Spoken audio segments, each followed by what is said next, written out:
Yeah, so who's Camouflage? Camouflage is a pact between four music lovers, which is divided into two groups, sort of less. Because we got our producers, Bardo and Dan, and Bardo most of the time sets up the first piece of a new track, and Dan finishes it with some mixing and mastering.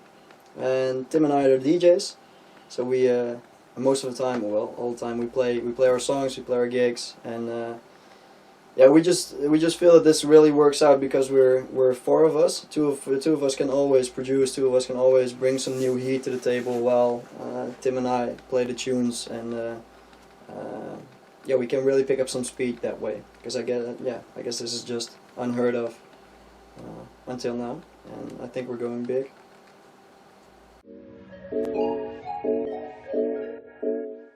A little over a year ago, the facility we have our studios in decided that they wanted to make a hotel in the same building, and Bardo and I were neighbors up on the third floor. We had our studios there. He had his production studio, and I had my DJ studio. So the shortage of studios became a problem, and people had to merge. For us, that merge worked out really well, since Bardo and I became owners of the same studio. So we started to know each other. He got into my music, I got into his music. At that time I had a little project called Camouflage, which Tim and I are the DJs for, and Dan and Bardo are the producers now. So that's how it all started, and we got serious a little over 5 months ago, I guess. And our first tracks are being released really soon, or are released already. So I guess it's a good start. Yeah.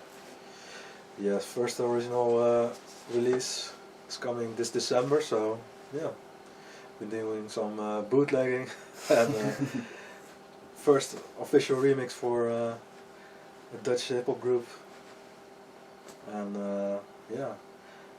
But yeah, us as producers, we just met in the hallways, and just by coincidence, I guess. Right? Yeah, my door was open because a few people smoked in the studio and it was a bit smelly. So and I was playing some music, and Dan he passed by, and we had a little chat, and yeah, we noticed that we were on the same level music wise after that chat, and I started writing some different music already besides my drum and bass project, and Dan likes to do stuff. I hate to do stuff in the studio, so we're a pretty good team when it comes to production, and so we wrote a few bangers, and yeah, it was on the same level Thijs and Tim like for Camouflage. So we started this dream team.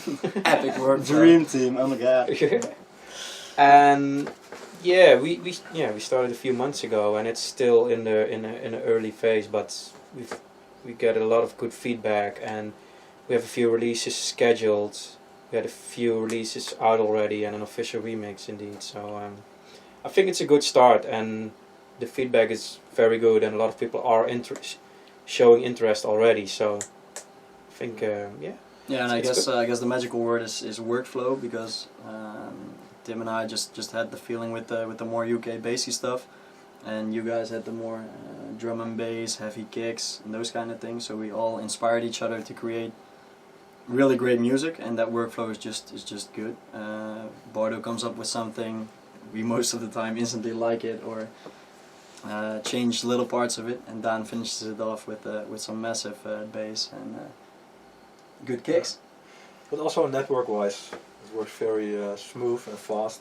Of course, with us four being one team, we can meet up with a lot of people you won't meet up with if you're doing it all alone.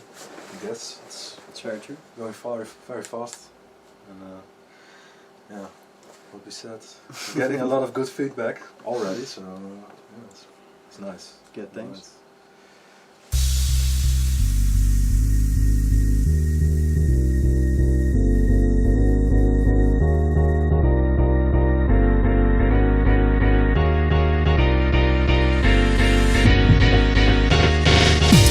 You make it look like it's magic.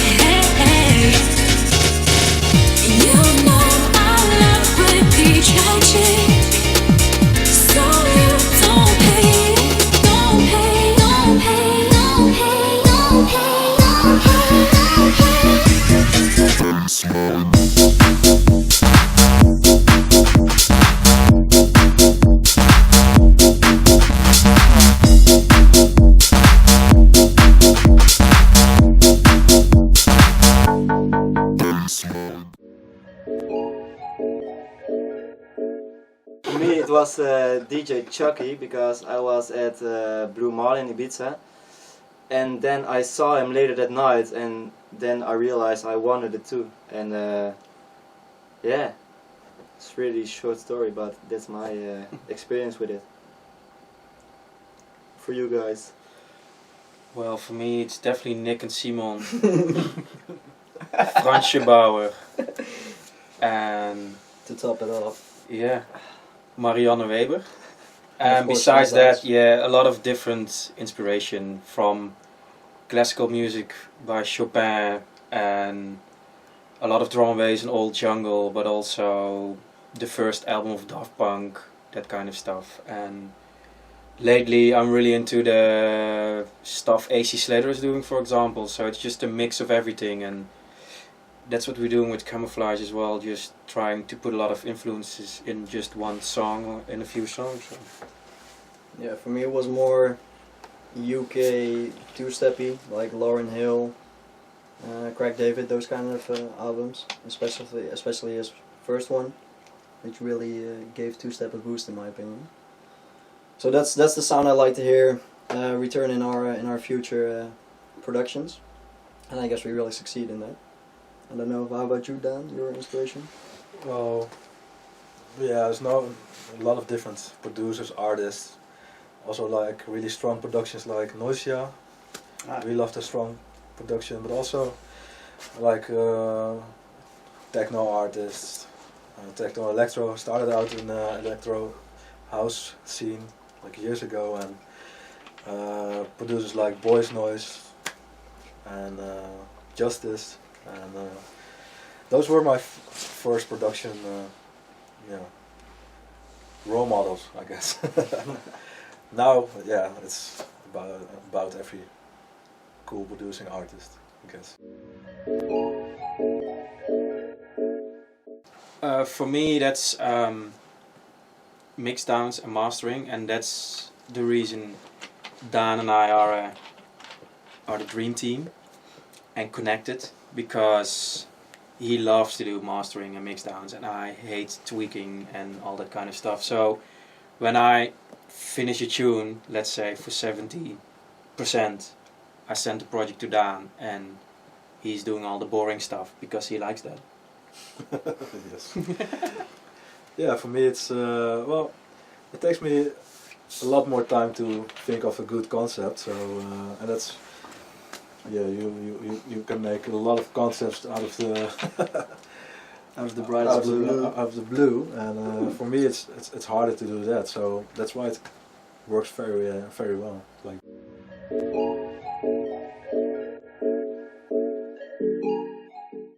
I'm really into curling. What?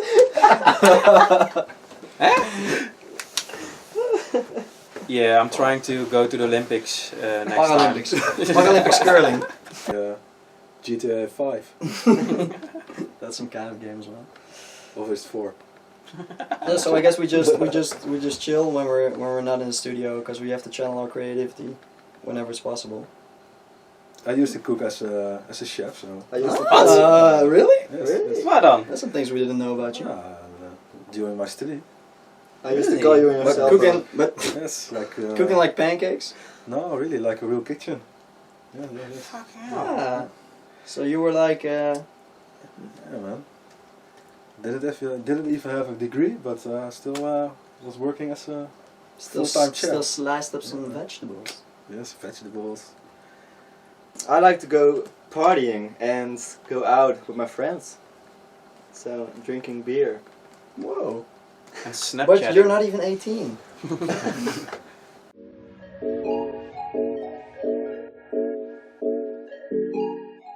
My friend and I played somewhere in a small venue, and it was sold out, it was packed, and there wasn't really a backstage, so my friend was playing, and halfway set he needed to go to the toilet, but the toilet was on the other side of the venue, so it was too far away. So he saw the smoking machine on stage and thought, I can piss in the smoking machine.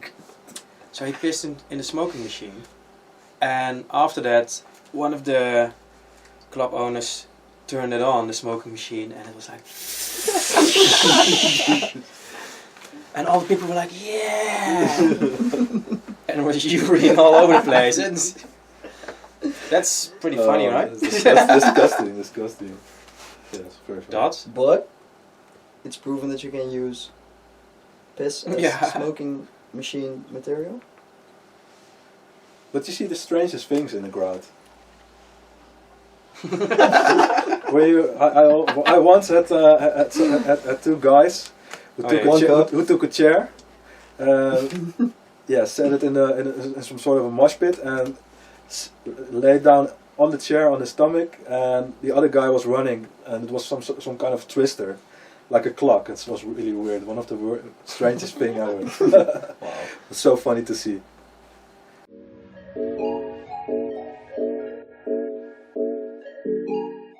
Advice to upcoming producers. I guess is, dedication is a big thing. yeah, finish every track you have. Go out to network, connect with people, connect with club. And don't do hypes or trends. Just play, produce the music you really like.